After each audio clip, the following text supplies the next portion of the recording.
2024 లేదా 25లో డిగ్రీ లేదా బీటెక్ చదివారా? సాఫ్ట్వేర్ జాబ్ కోసం ఎదురు చూస్తున్నారా? అయితే కోడ్ జ్ఞాన్ 100 డేస్ కోర్సులో చేరండి, జాబ్ సాధించండి.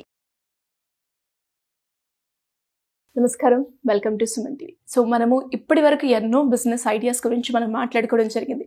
అందులో భాగంగానే ఆ రకంలో చాలా మోడల్స్ అయితే ఉన్నాయి. అండ్ ఇంట్లో ఉండే మహిళలు పెట్టుబడి పెట్టాలి అంటే దానికి కొంచెం ఆలోచిస్తూ ఉంటారు. ఆ విధంగా బేస్ చేసుకొని కూడా తనకున్న స్కిల్ ఉంటే దాన్ని ఒక బిజినెస్ మోడల్గా కూడా మనం పెట్టొచ్చు అని ఎన్నో వీడియోస్లో మనం మాట్లాడుకోవడం జరిగింది. సో దానికి ఒక బెస్ట్ ఎగ్జాంపుల్గానే ఈరోజు ఈ ఎపిసోడ్ ఉంటుందన్నమాట. ఇంతకీ ఆ బెస్ట్ ఎగ్జాంపుల్ ఎవరు అంటే స్వప్న గారు. మరి వారికి ఉన్న స్కిల్ ఏంటి, దాంతో వాళ్ళు బిజినెస్ మోడల్ని ఎలా క్రియేట్ చేశారు, ఇప్పుడు ఎలా ఉంది ఆ బిజినెస్, వాటి గురించి మనం తెలుసుకుందాం. అలాగే మనతో పాటు ఎప్పటికప్పుడు కొత్త కొత్త బిజినెస్ ఐడియాస్ని పరిచయం చేస్తున్న జవేరి గారు కూడా ఉన్నారు, మాట్లాడదాం. నమస్కారం అండి స్వప్న గారు. నమస్కారం. నమస్కారం జవేరి గారు. నమస్తే సిరి. బేసిక్గా మీకు ఈ స్కిల్ ఎలా వచ్చిందంటారు? అంటే చాలా వరకు కూడా కొన్ని స్కిల్స్ మనకి జీన్స్ నుంచి వస్తూ ఉంటాయి. అలా ఏమైనా ఉందా, లేదంటే మీ ఇంట్రెస్ట్ తోటి ఇది స్టార్ట్ చేశారంటారా ఈ dance academy? That's a great question. Firstly నా కృతజ్ఞతలు సుమన్ టీవీకి, అలాగే సిరికి, జవేరియాకి for inviting me to your studio. Thank you. The question actually నేను కొన్ని ఏళ్ళు వెనక్కి వెళ్ళాల్సి వస్తుంది ఆన్సర్ చేయాలంటే. షూర్. నేను 4 ఏళ్ల వయసు నుంచి నాకు అమ్మకి నృత్యం నేర్పించడానికి శ్రీ ఏలేశ్వరపు సూర్యప్రకాష్ శర్మ గారు అని ఆయన ఇంటికి వచ్చి నేర్పించేవాళ్ళు. ఓకే. అప్పుడు మనం మూవీలో చూస్తుంటాం కదా, కొంచెం అంత ఇంట్రెస్ట్ ఉండేది కాదు నాకు దాచుకున్న దాన్ని. But when I saw my mother, she was also central government employee, అలాగే టీవీ ఆర్టిస్ట్ అమ్మ, రేడియో ఆర్టిస్ట్. సో స్వతహాగా ఇది కూడా జీన్స్ లో మీరు అన్నట్టుగా వచ్చింది. కొంచెం రేడియో అన్నారు కాబట్టి ఆ వాయిస్ కూడా వచ్చినట్టుంది జీన్స్ లో. సో నేను అది కెరీర్ గా అనుకోలే, అమ్మని చూశాను కాబట్టి ఓహో ఇది ఒక హాబీలా తీసుకెళ్ళచ్చు అనేసి. I had the talent, I could see that. ఎందుకంటే ప్రోగ్రామ్స్ ఇచ్చేదాన్ని అంతా కూడా. అలాగే మా మామయ్య కూడా he is a Kathak dancer, but he was working in secretariat అనమాట. సో నాకు బహుశా ఇంప్లిసిట్ గా ఒక అర్థమైంది ఏంటంటే ఓహో ఉద్యోగం చేస్తూ ఇలాంటివి చేయొచ్చు అనేసి. But I think triggering points కొన్ని ఉంటాయి కదా జీవితంలో. సో నేను బిఎస్సి స్టాటిస్టిక్స్ చేశాను, తర్వాత ఎంసీఏ చేశాను సాఫ్ట్వేర్లో. మా జనరేషన్లో అందరిలాగానే ఇద్దరు మెడిసిన్ ఆర్ ఇంజనీరింగ్ వైపు వెళ్ళాలి అనేసి. సో తర్వాత యూఎస్కి వెళ్ళి అక్కడ వర్క్ చేశాను, సాఫ్ట్వేర్ ఇండస్ట్రీలో వర్క్ చేశాను. నేను చేస్తున్నప్పుడు ఒక 3 ఏళ్ల పాటు వెస్టర్న్ వాషింగ్టన్ యూనివర్సిటీలో గెస్ట్ లెక్చరర్గా పనిచేశాను నేను. అక్కడ వెళ్ళినప్పుడు నాకు చాలా ఆశ్చర్యం అనిపించింది ఏంటంటే అక్కడ పిల్లలు అందరు అమెరికన్స్. చాలా ఇంట్రెస్ట్గా వాళ్ళు నేను వెళ్ళేసరికి బోర్డు మీద అంతా నాట్యశాస్త్ర, అభినయ దర్పణకు సంబంధించిన శ్లోకాలన్నీ రాసి పెట్టేవాళ్ళు. Okay. And I was like really surprised మాట. ఎందుకంటే వీళ్ళు 18, 19, 20 year old కిడ్స్ మాట. వాళ్ళకి అంత ఇంట్రెస్ట్. ఇప్పుడున్నంత ఇంటర్నెట్ అంటే అవేర్నెస్ ఉండింది, కానీ అంత యాక్సెసిబుల్గా లేదు అప్పుడు internet. That was one triggering point. Okay. రెండోది, వీకెండ్స్ నేను ఉద్యోగం చేస్తూ వీకెండ్స్ నేను డాన్స్ నేర్పించాను మా తెలిసిన వాళ్ళకి. ఓకే. మేము సియాటిల్లో ఉండేవాళ్ళము. వ్యాంకోవర్ నుంచి 3 గంటలు డ్రైవ్ చేసుకొని కొంతమంది వచ్చేవాళ్ళు నేర్పించడానికి పిల్లలకి. Okay. That was like oh my god, ఏంటి వీళ్ళు ఎంత కష్టపడి ఎందుకు తీసుకొస్తున్నారు పిల్లల్ని అని అనిపించేది నాకు. అంటే నాకంటే చాలా ఈజీగా వచ్చింది కదా, గురుగారే ఇంటికి వచ్చి నేర్పించేవాళ్ళు. దెన్ ఐ రియలైజ్డ్ అంటే మనకి మన సాంప్రదాయము, మన కల్చర్ అన్నది పిల్లలకి నేర్పించాలని ఎంత తపన ఉంది పేరెంట్స్కి అని నాకు అర్థమైంది నాకు. And the third biggest trigger point was my meditation practice. When I move to US, నేను మా వారిని చూసి హార్ట్ఫుల్నెస్ మెడిటేటివ్ ప్రాక్టీసెస్ నేర్చుకున్నాను. ఓకే. ఈ మెడిటేషన్ చేసినప్పుడు we go deeper into our cells, right? అప్పుడు మనకి మన స్ట్రెంగ్స్ ఏంటి, మన వీక్నెస్ ఏంటి, మన గురించి మనం తెలుసుకుంటూ. Exactly. So I think that was the third trigger and the major trigger point అనమాట నాకు. Then I realized this is my strength, this is my forte. Okay. So when I moved back to India, I went back to college again. MA Kuchipudi chesanu, University of Hyderabad. Okay. And I'm very grateful to my professors, Dr. Anuradha Janalgadda and Dr. Aruna Bhikshu garu. They really took care of me those 2 years, and of course my classmates there mata. I had a wonderful time. So that's how my journey started, when I realized that this is my strength. And అలా ఒక software job నుంచి ఇలా dance academy పెట్టడానికి, and పెట్టినప్పుడు ఇనిషియల్గా ఆ response ఏ విధంగా ఉంది, అండ్ మీరు ఎలా ఎంజాయ్ చేశారు అదంతా? దట్స్ సంథింగ్ ఐ థింక్ ఒక ఎంట్రప్రెన్యూర్గా ఆలోచించాను ఒక విధంగా చెప్పాలంటే. I think I always had that in my mind. ఒక సొంతంగా ఒకటి నేను స్టార్ట్ చేయాలి అన్నది నాకు ఐ థింక్ ఉన్నట్టుంది చిన్నప్పటి నుంచి. Okay. But I think this meditation practices fan that in me మాట ఐడియా. సో సాఫ్ట్వేర్లో చేస్తున్నప్పుడు అఫ్ కోర్స్ మనీ అంత బాగా వస్తుంది అంతా కూడా. when I tried to move to this, కొంచెం ఇనీషియల్గా కొంచెం there was some resistance from the family. Resistance అంటే ఏం లేదు, they're concerned about me. మంచిగా ఒక స్టేబుల్ ఉద్యోగాన్ని మానేసి ఇలాంటివి స్టార్ట్ చేయడం, ఎందుకంటే కష్టపడాలి, చాలా కష్టపడాలి కదా, ఏ ఉద్యోగంలో అయినా కష్టపడాలి, కానీ దీనిలో ఇంకా మన సొంతంగా చేయాలి కదా.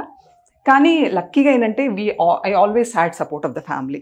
Great. Okay, both my in-laws and my parents and my husband, in fact. That's why I go by the name Swapna Krishnamohan because I'm so grateful to my family. Super. So initial hurdles ఉంటాయండి, కానీ I think everybody wants, మన parents అందరికి కూడా చాలా interest పిల్లలకి మన culture, ఎందుకంటే time ఉండట్లే పేరెంట్స్కి పిల్లలతో స్పెండ్ చేయడానికి. అవును. ఇలాంటి క్లాసెస్కి వస్తే ఏంటంటే వాళ్ళకి ఒక డాన్సే కాదు, దాని వెనక ఉన్న మనకి సంగీతం ఏంటో తెలియాలి, మన వాగ్గేయకారుల గురించి తెలియాలి, లాంగ్వేజెస్ తెలియాలి, పురాణాలు ఇతిహాసాలు తెలియాలి. ఇవన్నీ ఎక్కడ నేర్పిస్తారు? ఇలాంటి చోటుకి వెళ్ళినప్పుడు. So I think one of the biggest partners of Nrityapriya success is my parents and Nrityapriya parents. Any programme they all come together and they help me. నేను ఎంత ప్యాషనేట్గా కొరియోగ్రఫీ చేస్తానో వాళ్ళందరూ కూడా అంతే ప్యాషనేట్గా dress designing, makeup, stage setup, everything they take care of it. So I think I'm really lucky in that way. Super అండి. And మీరు చెప్తుంటే నాకు అర్థం ఏంటంటే అంటే లైక్ ఏదన్నా ఒకటి మనం చేస్తున్నప్పుడు మన ఫ్యామిలీ సపోర్ట్ అనేది మనకి మ్యాండేటరీ. అదే విధంగా ఒక టీం వర్క్ అనేది చాలా ఇంపార్టెంట్. ఆ టీం వర్క్ మీ దాంట్లో కనిపిస్తుంది. ఆ టీం వర్క్ ని ఎలా బిల్డ్ చేయొచ్చు అంటారు? That's a great question and I'm so happy that you asked it. ఒక విధంగా చెప్పాలంటే నేను అబ్జర్వేషన్ అంటే because I think my background in IT and my exposure to other places United states లో ఉన్నప్పుడు నేను కూడా ఎంసీయింగ్ చేస్తాను కొన్ని ప్రోగ్రామ్స్ కి, అలా చాలా ఎక్స్పోజర్ ఉంటుంది కదా. అప్పుడు నేను ఏంటంటే పేరెంట్స్ వచ్చి నాతో మాట్లాడినప్పుడు ఐ కుడ్ సీ కొంతమందికి స్క్రిప్ట్ రైటింగ్ అంటే చాలా ఇంట్రెస్ట్, కొంతమందికి డిజైనింగ్ అంటే చాలా ఇంట్రెస్ట్ ఉంటుంది. So I would also ask them, would you be interested in helping me with this అనేసి, ఎందుకంటే నిజంగా నాకు ఆ టైం ఉండదు. So I can spend that time in my choreography కదా. అవునవును. అలా చేయడం వల్ల in fact I have to tell this that ఒక ప్రోగ్రామ్ తర్వాత 3 parents they started learning tailoring, designing. And they're enjoying it. Okay. And ఒక set of parents they wrote my brochures, మొత్తం programme కి బ్రోషర్ ఉంటుంది కదా, ప్రోగ్రామ్ ఎలా జరుగుతుంది, అండ్ అంటే అది it's like a professional level అన్నమాట. When one of our friends looked at, అంటే మీరు ఎక్కడ చేయించారు ఇది, ఏ కంపెనీ అని అడిగారు. No, not a company, one of our parents did it అనేసి. సో ఐ థింక్ నేను అలా అడిగినప్పుడు వాళ్ళు they would come forward. So అది ఇట్ వాజ్ అలా టీమ్ బిల్డ్ అయింది యాక్చువల్గా చెప్పాలంటే. And I think without that team I don't think any company would not go forward. Definite గా ఒక టీమ్ వర్క్ ఉంటేనే ఆ ప్రోడక్ట్ అవుట్పుట్ అనేది మనకి ఎంత క్వాలిటీ ఉంది అనేది తెలుస్తుంది. Correct. And also take care of them. Like they are all family, like వాళ్ళందరూ నాకు సిస్టర్స్ బ్రదర్స్ లాగా అయిపోయారు అనమాట వాళ్ళు నాకు. And we take care of each other like that. Super అండి. అండ్ అదే విధంగా like IT profession and dance academy, like ఇక్కడ నుంచి ఇక్కడికి మూవ్ అయినప్పుడు లైక్ అందులో డిఫరెన్స్ ఏం చూసారు? మీకు ఏది బాగా ఇష్టం? డాన్స్ అని తెలుస్తుంది, but what is the difference అంటారా? ఐ థింక్ 2 చోట్ల కష్టపడాలి, బ్యాలెన్సింగ్ అన్నది 2 చోట్ల ఉండాలి. Okay. I think I would enjoy more of teaching అని నాకు అర్థమైంది. I like teaching. ఇంకొకటి ఏంటంటే పిల్లలతో క్యామరాడరీ, ఒక ఫ్రెండ్షిప్ లాంటిది ఏర్పడుతుంది. For example when my child moved out to college, జనరల్గా ఎంప్టీ నెస్ట్ అంటారు కదా, అది నేను ఫీల్ అవ్వట్లేదు, ఎందుకంటే I have so many other students, వాళ్ళందరూ నా పిల్లల్లాగానే. డిఫరెన్స్ ఏంటంటే అఫ్ కోర్స్ టైం మన చేతిలో ఉంటుంది, we can manage it, but we have to plan it, అలా ఉంటుంది. అఫ్ కోర్స్ మంత్లీ ఇంత ఇన్కమ్ అనేసి మనం జాబ్ చేస్తుండే, ఇప్పుడు సాఫ్ట్వేర్ లో అయితే you work and your paid.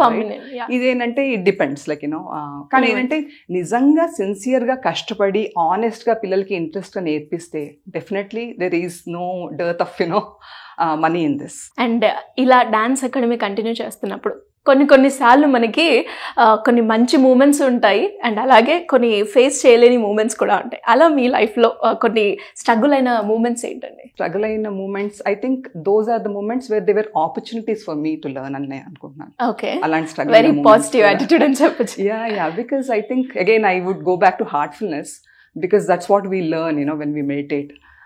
So కొన్ని జనరల్గా ఛాలెంజింగ్ మూమెంట్స్ ఎలా ఉంటాయంటే చాలా మందికి మన నృత్యం గురించి, మన ఆర్ట్స్ గురించి కొంచెం తెలియదు చాలా మందికి. Though we are spiritual and cultural country, చాలా మందికి ఆ ఎక్స్పోజర్ ఉండదండి. సో కొంతమంది పేరెంట్స్ వచ్చి 5 ఏళ్ల పాపని తీసుకొచ్చి ఎన్నేళ్ళలో మా అమ్మాయి కంప్లీట్ చేయగలుగుతుంది అంటారు. అప్పుడు చాలా కష్టంగా అనిపిస్తుంది. ఇప్పటికి కూడా నేను నేర్చుకుంటున్నాను. సో వాళ్ళు అదేంటి ఇంకా నేర్చుకోవాలా అని అడుగుతారు అనమాట. అప్పుడు కొంచెం it's not a challenge, but I have to struggle to explain to them that this is a life long process. A knowledge అయినా సరే ఎండ్లెస్ కదండి, అంతే. ఇది కూడా అలాంటిది అన్నమాట. కొంతమంది పేరెంట్స్తో కొన్ని ఉంటాయి అన్నమాట అలాంటివి. It's okay, you know. ఛాలెంజెస్ ఇంకేమున్నాయి అంటే అఫ్కోర్స్ స్పేస్ కోసం కొంచెం ప్రాబ్లం అవుతూ ఉంటుంది. ఫర్ ఎగ్జాంపుల్ ఐ స్టార్టెడ్ మా ఇంట్లోనే పైన నేను స్టార్ట్ చేశాను. ఇప్పుడు the academy has grown with many kids. Now I'm not able to I have to find a space for it. లక్కీగా మా కమ్యూనిటీ వాళ్ళు they give the community hall and all that. So అది beautiful moments అయితే team work అండి. మీరు ఇందాక నేను చెప్పాను కదా, when I work with all these beautiful parents, very good hearted parents అండి వాళ్ళు, దట్ ఈజ్ చాలా హ్యాపీగా అనిపిస్తుంది. Those are the best moments. అంటే నేను తిరుపతిలో పర్ఫామ్ చేసాము, చాలా మంచి మంచి చోట్ల పర్ఫామ్ చేసాం, బ్యూటిఫుల్ ప్రెస్టీజియస్ ప్లేసెస్లో. వాటికంటే కూడా when I work with them, ఒక ఫంక్షన్ లాగా, ఒక ఫ్యామిలీ ఫంక్షన్ లాగా ఉంటుందన్నమాట. Those are the best moments for me. Great. అంటే కొన్నిసార్లు ఏమవుతుంది అంటే మనకి రేపు అక్కడ ఈవెంట్ చేయాల్సిన పర్సన్స్ మనమే, కానీ కొన్నిసార్లు ఆపర్చునిటీ మనకి తెలిసే కొన్ని మిస్ అవుతూ ఉంటాయి. అలాంటివి ఏమన్నా మీ లైఫ్లో జరిగాయి అంటారా? లైక్ ఈవెంట్స్, అది రేపు షో నాది, బట్ అక్కడ నేను కాకుండా ఇంకా వేరే వాళ్ళు ప్రజెంట్ చేయడం, అలాంటివి. I think I have to think. I don't think we ever had such experience అండి. ఓకే. బట్ అఫ్ కోర్స్ ఒక స్లాట్ ఇచ్చి ఆ స్లాట్లో చేయమని ఒకసారి ఏదో 7ంటికి స్లాట్ అని చెప్పారు. అది ఆల్మోస్ట్ 11 o'clock అయిపోయింది అనమాట. పిల్లలందరూ చిన్నవాళ్ళందరూ పర్ఫామ్ చేయడానికి. But then I think the family, అందరు ఫ్యామిలీస్ ఎవరైతే ఉంటారో వాళ్ళందరూ ఫుడ్ తెచ్చేసి పిల్లల్ని చూసుకోవడం, మమ్మల్ని చూసుకోవడము, నన్ను కూడా వాళ్ళ పిల్లలాగా చూసుకోవడము, అలాంటి సపోర్ట్ ఉంది కాబట్టి I think we could overcome such challenges. Great అండి. అండ్ ఫైనల్గా ఏంటి అంటే ఎవరికైనా కూడా లైక్ ఒక పర్మనెంట్ జాబ్, గవర్నమెంట్ జాబ్ అయినా ఐటీ జాబ్ అయినా మనకి నెలకి ఇంత అమౌంట్ వస్తుంది, అదే చూస్ చేసుకోండి అని చెప్తూ ఉంటారు ప్రతి ఒక్క పేరెంట్స్ కూడా. ఎలా మనము ఆర్ట్ పరంగా డాన్స్ కావచ్చు, సింగింగ్ కావచ్చు, ఇలాంటి ప్రొఫెషన్స్ మనం చూస్ చేసుకున్నప్పుడు ఆర్టిస్ట్గా కావచ్చు, మనకి కంటిన్యూస్గా పర్ మంత్ ఇంత రాదు, అవసరమా అని అనుకుంటూ ఉంటారు. అలాంటి వాళ్ళకి మీరేం చెప్తారు? ఆర్ట్ పరంగా ఎవరైనా రిలేటెడ్గా కోర్స్ నేర్చుకునే వాళ్ళకి ఇందులో సస్టైన్ అవ్వగలుగుతారంటారా? డెఫినెట్లీ అండి. I think because I think one is of course social media.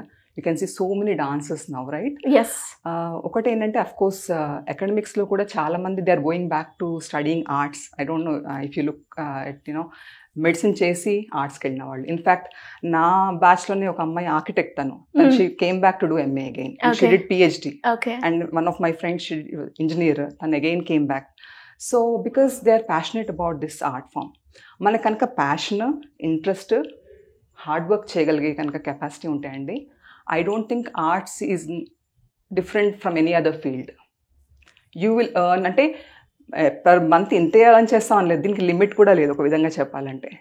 In fact I don't know if I can share this, but నేను అడ్వాన్స్ లెర్నింగ్ నేర్చుకుంటున్నాను. But I know some of my friends who are learning from advance పెద్ద పెద్ద టీచర్స్తో నేర్చుకుంటున్నారు. ఒక ట్యూషన్కి పిల్లలకి మ్యాథమెటిక్స్కి per hour 1000 ఎట్లా pay చేస్తున్నామో ఈ ఆర్ట్స్ కూడా అలాగే పే చేస్తున్నారు. గ్రేట్. అఫ్ కోర్స్ మనం ప్రొసీనియం స్టేజ్ మీద పర్ఫామ్ చేస్తే వాళ్ళు పే చేసే రోజులు పోయాయి ప్రస్తుతము. బట్ నిజంగా ఇంట్రెస్ట్తో పిల్లలకి నేర్పిస్తాము అంటే నేను ఇందాక చెప్పినట్లుగా ముందుకొచ్చి మనకి ఫీ పే చేయడానికి ఎవరు వెనకాడట్లేదు ఇప్పుడు. అండ్ అలాగే ఇప్పుడు కూడా మనం చూస్తే కొంచెం కల్చర్కి కూడా డిమాండ్ ఎక్కువగా ఉంది అని చెప్పుకోవచ్చు. అండ్ గ్రేట్ అండి, గ్రేట్ జర్నీ. అండ్ జవేరియా గారు, మనం చాలా బిజినెస్ ఐడియాస్ గురించి మాట్లాడుకున్నప్పుడు మీరు ఎన్నో దాంట్లో మనకు ఒక చిన్న స్కిల్ ఉంటే పెట్టుబడి అవసరం లేదు, దానికంటూ ఇన్ఫ్రాస్ట్రక్చర్ అవసరం లేదు, దాంతో మనం ముందుకు తీసుకెళ్ళొచ్చు, దాంతో డబ్బులు సంపాదించుకోవచ్చు అని మీరు చెప్పడం జరిగింది. అండ్ బెస్ట్ ఎగ్జాంపుల్గా ఈరోజు వారు మాట్లాడడం జరిగింది. ఇంకా ఏ రకంగా మనము మోటివేట్ చేసి ఒక బిజినెస్ ఆంటర్‌ప్రెన్యూర్‌గా క్రియేట్ చేసే అవకాశాలు ఉన్నాయంటారు? ఎస్ సిరి గారు, అసలు అంటే తన ఓవరాల్ జర్నీ చూసుకుంటే తను ఒక software engineer. True. Software engineer నుంచి అక్కడ రియలైజేషన్ వచ్చి, అంటే తన యాక్చువల్ స్కిల్, యాక్చువల్ ప్యాషన్ అనేది రియలైజ్ అయ్యి తను ఇప్పుడు ఎంచుకున్న ఫీల్డ్ ఒక చాలా పెద్ద సక్సెస్కి దారి తీసింది అని మనం చూడొచ్చు. అండ్ ఎవరైనా సరే ఇప్పుడు ప్రస్తుత కాలంలో బిజినెసెస్ అయినా తర్వాత జాబ్స్ అయినా హెక్టిక్ షెడ్యూల్ ఉంటుంది, ఆ ప్రెషర్స్ ఎక్కువ ఉంటాయి. సో ఒక కల్చర్, ఒక ఆర్ట్ మన కెరియర్గా చూస్ చేసుకున్నప్పుడు ఇందులో మనము అర్నింగ్స్ అనేవి చూడలేము అనే అపోహ చాలా మందికి ఉంటుంది. కానీ నా స్కిల్ అంటే నాకు వచ్చే స్కిల్, నాకు నచ్చే స్కిల్, జనాలకి మెచ్చే ఏదైతే ఉంటుందో అందిస్తున్నాము అంటే అది సూపర్ డూపర్ హిట్ అవుతుంది అనేకి నిదర్శనము స్వప్న గారు. ఎవరైనా సరే పిల్లలకి యాక్చువల్లీ ఎంకరేజ్ చెయ్యాలండి.